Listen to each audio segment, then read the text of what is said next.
Though we are seeing US futures out of session up almost 0.5%. So really there are these conflicting messages. We're constantly debating them. But for more on those macro and top market themes, to start off this week, we've got Pete McGuire from XM Capital joining us live right here in the studio in Barangaroo. Morning, Pete. Good morning, Daniel. Hello, Ingrid. Well, let's kick this off with the fact that yet again we're seeing least green lights from the US, maybe not yet from Australia. Yeah. And I noticed also that New Zealand's up to the best part of 2/3%. So that's the early one, the first one out of the blocks, and that's a nice entree into where we'll go today. So I think there's some potential upside, and that there's no doubt as far as the pandemic numbers, we're all across them, but we're also that strong growth. We're getting strong growth out of China. We're getting strong growth in a lot of other sectors. So maybe we're going to keep this momentum going for the short run. Well, you mentioned China. Of course, we've got a bit of data out of China this week. Are you expecting that to continue to reflect the recovery? I think so, definitely. There seems to be great momentum. You can't decry the figures that they're not really, I suppose, bedridden as far as, the corona numbers. The economy's ticking away quite well. Consumption's up. Retail sales are up. And general growth numbers across that whole China basin. So it's strong, crude demand is strong, and that's all underpinning growth. Is that what the world economies are looking to now, at least the equity markets? If China remains strong, regardless of what's happening locally here in Australia, in the US, markets just need to trend higher?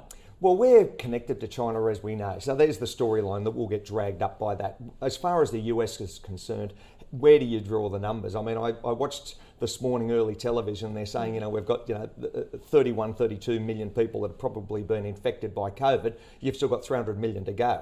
So there's the number there. It's got to wash through the whole sense of the whole nation.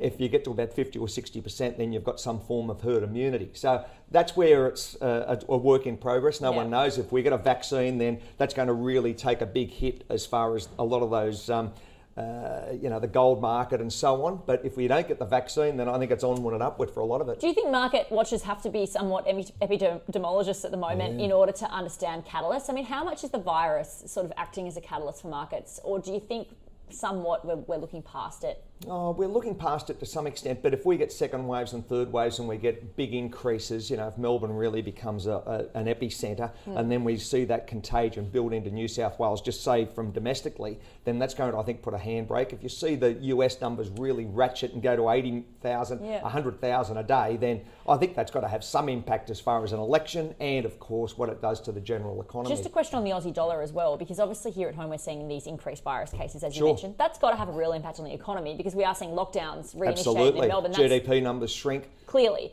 So does that have an impact on the Aussie dollar?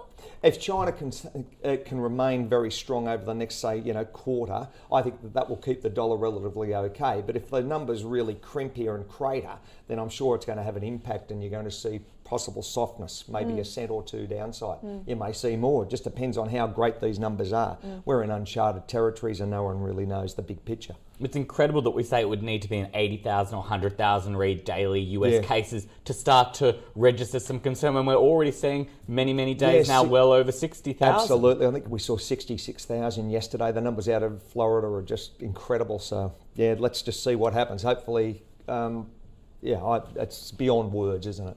I guess we've got earnings season kicking off as well this week. That's going to be something very hard to look past for economies, or are people going to find yet another reason to find an excuse why numbers might be softer and far lower than they they're going to be softer, otherwise? Daniel. We just don't know how great, but there are some companies that have performed incredibly well during this last 3 to 4 months. You look at the likes of the Amazons and the Googles and all of that, the Alphabets. So that momentum may stay across that Nasdaq sector. What happens to the broader market as far as S&P 500 could be?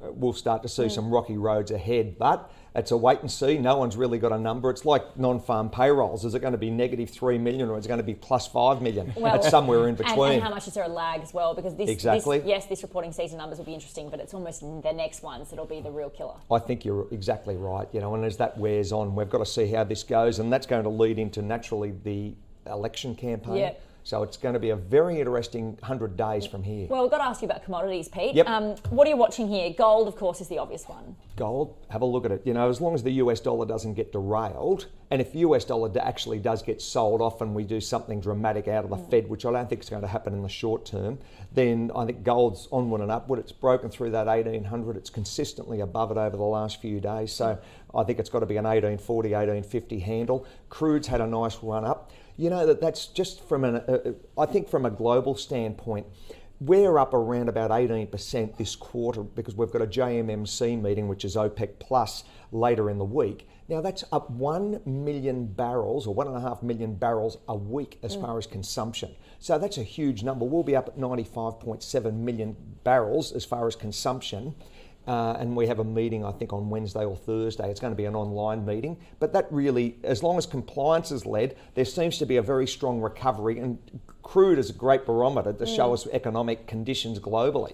But then you've got Saudis proposing potentially cutting as much as 2 million barrels a day, though. Not the million a week increase. We're talking about a massive decrease. So surely that's going to affect the demand supply continuance well, going exactly. forward. You're also using about 5.6 million barrels a day extra. So in turn, that will whittle down that excess capacity that you had. So you're exactly right. I think that move, as far as that 2 million taken off the table, may be counterbalanced, and you might see that possibly next month. But it's a wait and see, and those guys have the numbers, so it's an unknown. We keep talking about gold, but silver, copper, Silver's great. I mean, they're ones to watch too. Silver's fantastic industrial demand. It's had a bigger rally than its big brother gold. And I think there's possibly, a $20 handle. It's currently at about $19.20, Do you think it's somewhat undervalued then? I do think it is undervalued. It's roared back from about $12 in March to about $19 now. I think the potential there is $20 to $21 over this Northern Hemisphere summer because of that industrial demand, the feel-good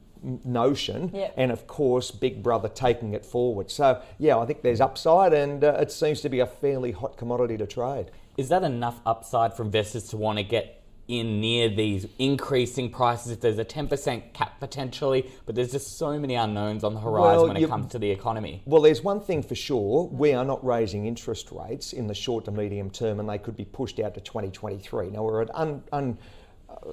unheralded numbers. We've never seen interest rates as low for 500 years. So you've got negative numbers. So the issue at hand is, if that continues to the upside as far as that push, I'm sure that gold is going to be the great benefactor.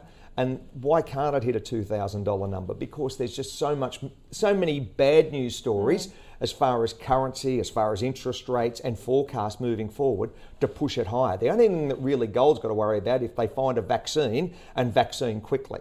Because if they don't, that uncertainty remains. But I guess then people will likely win off all of those equity plays. Exactly right. So there's a plus to mankind, and it's naturally it's going to be to humankind. Absolutely, and then the economy will roar back. Maybe the Fed will put back stimulus and markets will crash. So we'll well, you never know what happens to the US dollar. It's this precarious balance playing out here. Peter, always a pleasure to have you on the show. As always, thank you very much for joining us on Thank you, the Ingrid. program. Thank you, Daniel.